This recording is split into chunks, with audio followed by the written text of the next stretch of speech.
Hi, I'm Rebecca Albers, the principal violist of the Minnesota Orchestra.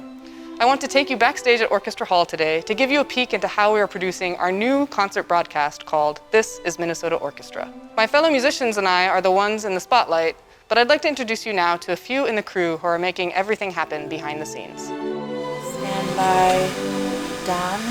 So my role as a producer is to bring the beautiful program that the orchestra puts together to life into a broadcast show. And what we do is I get the program from the orchestra and kind of put some edges around it and provide space for Sarah Hicks to provide an introduction, some insights, and some conversation. Between these pieces, there might be 1 to 3 minutes of space for the stage change. So we try to find something that might be interesting to weave together. It's really a long process. It begins with Ashley Rowe from TPT giving us a script. That's me and Melissa Owsley from Minnesota Public Radio. Hi, Ashley. I talk to Melissa, we have an exchange, so we talk about topics we want to discuss there.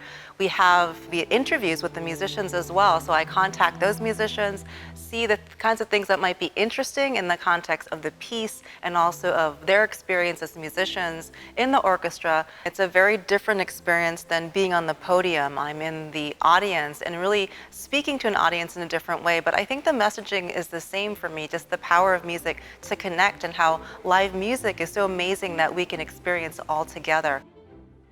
We've really turned our rehearsal room into a studio, very similar to what the NPR booth is, only on a video aspect. So the people that you see here would be the producer, the director, the score reader, the camera operators, the audio side even, the TPT personnel that would be involved, checking our broadcast feed, people that are doing QC, quality control, of the output of what we're sending to the internet. Without any one of them, it really wouldn't be a show. My role as the director is overseeing all of the video shots and play out of the show from start to finish. The first musical rehearsal is really about camera angles and trying to get what presets and where the camera is going to be at specific locations. Then we move into a musical rehearsal where we actually get to practice those presets in a real life format. And then we use the final rehearsal to really be the final rehearsal, to try to emulate what it would be like to do the show live. 2 shots, go. Stand by 2 on tight cello. The score reader is a critical role, and I am so grateful for Adam's help. He just does a wonderful job. He's really looking at the music on the score and then marking out parts and places and where there would be a solo or parts that maybe should be featured within the section. And then he's calling that out in advance over the headset, and I can hear him in one ear and then I can talking to the staff on the other side. The thrill here is that it truly is live. So there may be a mistake, or there may be a moment that's just a little bit more exciting than it would be if it was pre-taped. That's really the fun of a live show, and that's why people for ages have come to see music.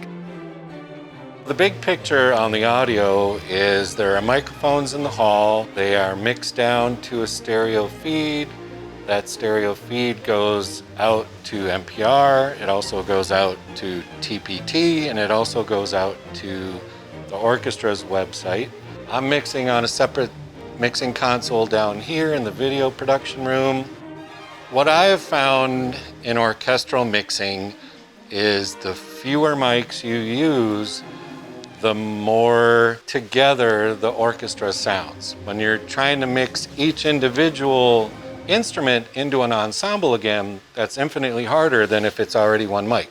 So we always kind of start with the big picture. You listen to what certain pairs of mics get you, and then whatever's missing, you would add a highlight mic. For instance, if there's a cello solo or a harpsichord that's quiet, you would spot these instruments.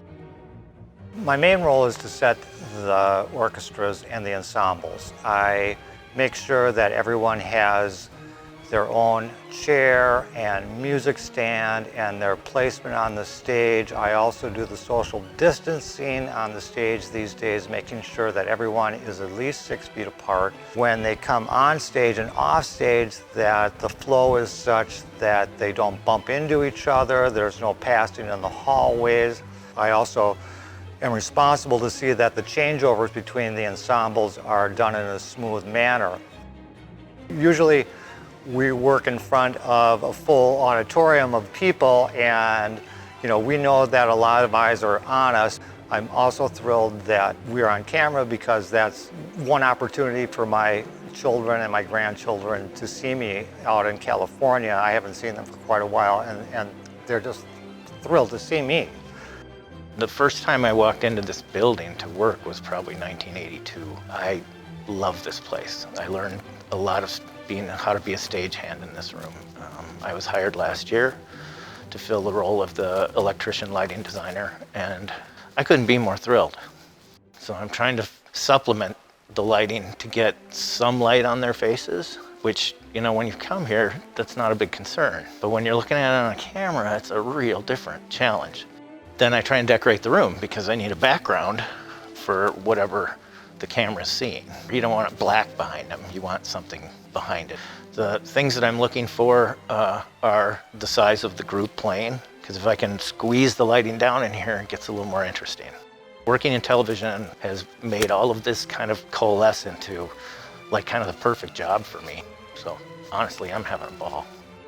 I want to make sure everybody in the organization understands that without all of us, that we wouldn't be doing what we are right now. That it takes everyone from the cleaners to the president to the board for their support to really make sure that we're creating this vision. And it's an amazing vision. In a time of challenge, we have created an opportunity. We've had so much positive feedback and so many people missing this incredible group of musicians and the ability to be here and connect with musicians and with each other. I'm really proud to be a part of an organization that really values those connections and being a part of this community. In these times that we are, not a lot of people in the performing arts community are working, but we are, and we all know how lucky we are too. Sitting there and listening to the music and watching the music and putting the show together for digital audiences, radio and television audiences. It is so incredibly gratifying, and to hear this live music and see the musicians so proud to perform and connect with audiences, it just means everything right now. From our backstage to your home, it takes the expertise of those you heard from today and their teams to create this new concert series. Tens of thousands of people are experiencing these performances, from audiences just down the street from Orchestra Hall to viewers across the world. We are so grateful that music fills Orchestra Hall again and connects us to you, wherever you are. Thank you to everyone, especially our donors, who have made it possible for viewers to experience joy and hope through the music of the Minnesota Orchestra. Please consider becoming a donor or renewing your gift online today. Your gift helps ensure that music lovers can continue to access concerts with no ticket required.